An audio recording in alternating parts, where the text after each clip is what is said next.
Hi everyone. आज का जो टॉपिक है सबसे ज़्यादा इम्पोर्टेंट है कि बच्चों को फाइनेंशियल नॉलेज कैसे दें।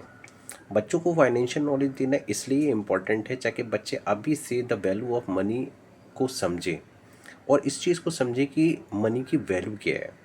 अगर वो अपने चाइल्डहुड से वैल्यू ऑफ मनी समझ पाएंगे तो आपको मैं बता नहीं सकता हूँ कि वो किस तरीके से पैसा इन्वेस्ट करेंगे, पैसे को बचाएंगे और एक बेटर लाइफ जिएंगे। मोस्ट ऑफ द यूथ में प्रॉब्लम यही होती है, किड्स में यही होती है, बिकॉज उनको ये बताया जाता है, सदियों से बताया जा रहा है कि पैसा एक ख़राब चीज़ है, पैसे से दूर रहिए और ज़्यादा पैसा जो है वो गलत लोगों के पास हो जाए। अभी all this perception change now, ये पूरी तरीके से सब चेंज हो गए हैं। अभी पैसे को लेके जो परसेप्शंस है वो एक ऐसा परसेप्शंस है कि आप जितनी अच्छी फाइनेंशियल नॉलेज आपके पास हो, जितनी अच्छी तरीके से आप पैसों को मैनेज करते हैं, उतना ही बेटर फ्यूचर और बेटर लाइफ आपकी होगी।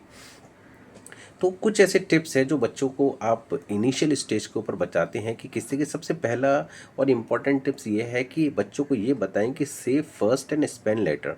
ये किस तरीके से आपको पहले बचत करनी है उसके बाद खर्च करना है, कि बच्चों को बताएं कहाँ पे कौन सी चीज़ जो इम्पोर्टेंट नहीं है वो आपको रोकना है और जो बहुत ही ज़्यादा इम्पोर्टेंट है उस पर खर्च करना है और ऐसी चीज़ पे खर्च करना है जो आगे जाके आपको प्रॉफिट दे। उसके बाद सबसे ज़्यादा इंपॉर्टेंट चीज़ है सेकंड पॉइंट के ऊपर आप बताएंगे बच्चों को नीड और वांट्स में क्या डिफरेंट है, क्योंकि ये बातें बच्चों को नहीं पता होती हैं। बच्चों की साइकोलॉजिकल इमोशनल वीक होते हैं तो उनको हर वो चीज़ जो अट्रैक्ट करती है वो चाहते हैं कि हम खरीद लें। आपने देखा होगा कई बार बच्चे टॉयज़ की शॉप के ऊपर जाते हैं और सब चीज़ों को डिमांड करते हैं, उनको ऐसा लगता है पूरे टॉयज़ की। बट उनको बताइए कि उनकी नीड्स क्या है और वांट्स क्या है। नीड और वांट्स के डिफरेंट को जिस दिन बच्चे समझ जाएंगे, वो खुद ही अपनी फाइनेंशियल नॉलेज के अंदर 50% तक कंप्लीट हो जाएंगे और अपनी बचत शुरू कर देंगे। तो नीड और वांट्स बहुत ज़रूरी है। जैसे कि फॉर एग्जांपल आपकी चॉकलेट जो है वो आपकी वांट्स है और जो बुक्स है फाइनेंशियल नॉलेज के ऊपर और अपग्रेड करने के लिए और बाकी सारे स्किल्स हैं वो आपकी नीड है। नीड जो आपको आगे के फ्यूचर के अंदर कुछ कमा के देगी, प्रोडक्टिव होगी, और वांट्स आपकी जो ऐसे इमोशनल डिज़ायर्स है जिसको आप कभी भी चाहे जो है वो ओवरकम कर सकते हैं। तो आप बताएं पिगी बैंक के अंदर बच्चे किस तरीके से पैसों को सेव करें, उसके लिए ज़्यादा से ज़्यादा मोटिवेट करिए। अपनी सैलरी में से या फिर एक बजट बना के आप उनको इन्वेस्टमेंट करने को दीजिए। उनसे बोलिए कि आप इसको पिगी बैंक में डालो।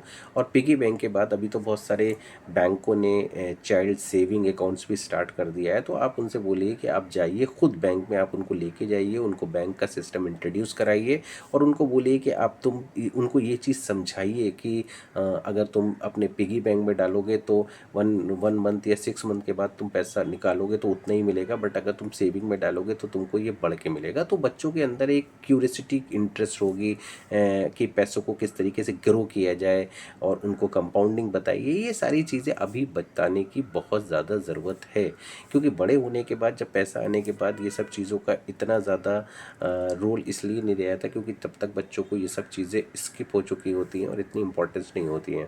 आप पैसा कमाने के छोटे छोटे आइडियाज़ बच्चों को दें, उन्हें बताएं कि घर के किस तरीके से छोटे छोटे काम करने से उनके पॉकेट मनी बढ़ सकती है और उससे मेहनत करने से क्या होती है। फॉर एग्जाम्पल अगर आपके हेडेक हो रहा है तो आप बच्चों को कह सकते हैं कि बच्चे आप आन के मेरा सर दबाइए, उसके बदले में आपको मैं 50 रुपीज़ दूंगा या 100 रुपीज़ दूंगा। ये एक गलत चीज़ नहीं है, ये बच्चों के अंदर किस तरीके से हार्ड वर्किंग करके पैसा अर्न करने की पोटेंशियल को समझने की ज़रूरत है। और आप उनको बताइए कि इस मनी को आप जाकर इमीडिएटली चॉकलेट नहीं ले लें, आइसक्रीम नहीं ले लें, कि इसको होल्ड करिए आप, जिससे कि आपका जो पैसा बने और उस पैसे से आप चॉकलेट खरीदें और फ्री रहिए, क्योंकि वो बैकएंड में आपका है।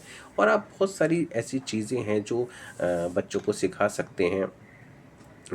कुछ एनिमेटेड सीरीज़ हैं फाइनेंशियल नॉलेज के ऊपर, बच्चों को सिखा सकते हैं। कुछ एनिमेटेड सीरीज़ बिजनेस रिलेटेड है बच्चों के लिए, वो आप उनको बता सकते हैं।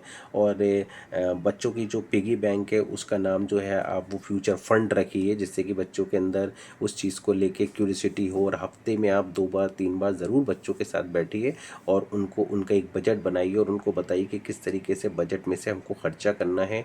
और फिर वही फिर से बात उनको ये बात समझाइए कि क्या चीज़ पे आपको पैसा खर्चा करना है, क्या चीज़ पे आपको पैसा नहीं खर्चा करना है।